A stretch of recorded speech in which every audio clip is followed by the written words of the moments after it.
Hello everyone, আসসালামু আলাইকুম। সবাই কেমন আছেন? আলহামদুলিল্লাহ আমি ভালো আছি। এই তো আজকে একটি নতুন রেসিপি নিয়ে আপনাদের কাছে হাজির হয়ে গেলাম। রেসিপিটা একটু পরে দেখাই, আগে দেশ থেকে আমাদের জন্য কি পাঠিয়েছে আপু সেটাই শেয়ার করি, ঠিক আছে?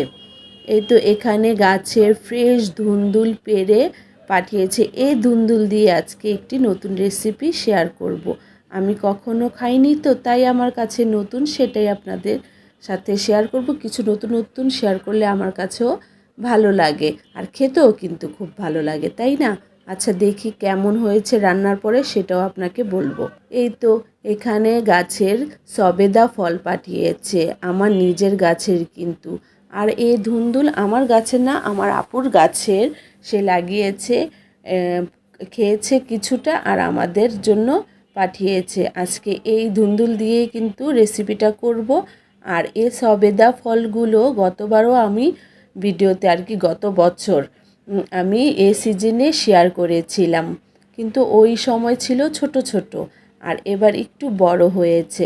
এখন এগুলো আমি একটু 4-5 দিনের জন্য রেখে দেব, তারপর পেকে যাবে। এগুলো কিন্তু কাঁচা কাঁচা। এই তো কথা বলতে বলতে এখানে কিন্তু আমি ধুন্দুলগুলো কাটা শুরু করে দিয়েছি। আর ধুন্দুলগুলো এত সুন্দর ফ্রেশ গাছের, কিনা তো খেয়েই থাকে, কিন্তু গাছেরগুলো কিন্তু খেতেও মজা লাগে। আবার এই যে ফ্রেশ কাটছি মনে হচ্ছে একেবারে টাটকা পেড়ে আনা। সত্যিই তো টাটকা পেড়ে আনাই তো। সকালে পেড়েছে, হাতে পেয়ে গেছি 2-3 ঘন্টা পরই। আমাদের দেশ বিক্রমপুর, আসতে তো বেশি সময় লাগেই না। এই তো আজকে ধুন্দুল দিয়ে রেসিপিটা করব ইলিশ মাছ।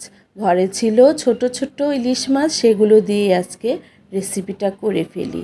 এর জন্য মাছগুলো বের করে নিয়েছি, 3টা নিয়ে নিলাম, ছোট সাইজের তো, তাই এখন মাছগুলো কাটা শেষ করে তারপরে ফ্রেশ ধুন্দুল দিয়ে আজকে রেসিপিটা শুরু করব। তাহলে চলেন রেসিপিতে যা যাক। এই তো এখানে প্রথমত আমি নিয়ে নিয়েছি একটি কড়াই, ফ্রেশ ধুয়ে সুন্দর করে, আর ধুন্দুলগুলো ধুয়ে নিয়ে এখন দিয়ে দিলাম কড়াইতে। দেখুন কিভাবে আমি আজকে রান্না করি, ওই যে বলেছি নতুন রেসিপি। প্রথমতে দিয়ে দিলাম পরিমাণ মতো লবণ, আর এখানে হলুদ, মরিচ, ধনে গুঁড়ো একসাথে, আর কিছুটা পেঁয়াজ। আর ইলিশ মাছ তো এই জন্য আদা রসুন অল্প পরিমাণের দিলাম। আর দিয়ে দিলাম সাথে রেগুলার রান্নার তেল, সয়াবিন তেল। আর এখন এগুলো সুন্দর করে হাতের সাহায্যে মেখে নিলাম, আর একটু পানি দিয়ে দিয়েছি। পানিটা একটু কম দিলে ভালো হতো, কেন গাছের তো তাই। আর কিনাগুলো কিন্তু পানি দিতেই হয়। আমি একটু পানিটা বেশি দিয়ে দিয়েছি, আর আপনারা একটু পানিটা কম দিবেন। এই তো পানি দিয়ে এখন মাছগুলো বিছিয়ে দিলাম। এখন চলে যাই সরাসরি চুলার ধারে, চুলায় বসিয়ে দিলাম। আজকে রেসিপিটা কিন্তু খুব সহজ, যে কোনো আপুরা ভাইয়ারা রান্না করতে পারেন। কেন, একেবারে সহজ রেসিপি চাই আমি আপনাদের সাথে শেয়ার করতে। আর আমিও নতুন কোনো রেসিপি আসলে রান্না করতেও আমার ভালো লাগে।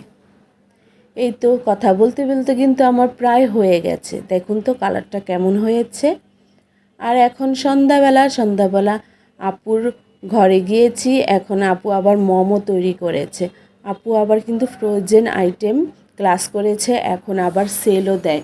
আপুর পেজ হলো পলি মিনি ফ্যাশন ডিজাইনার, এটা একটি পেজ। আরেকটি হলো ডেলিশিয়াস ফুড বাই পলি।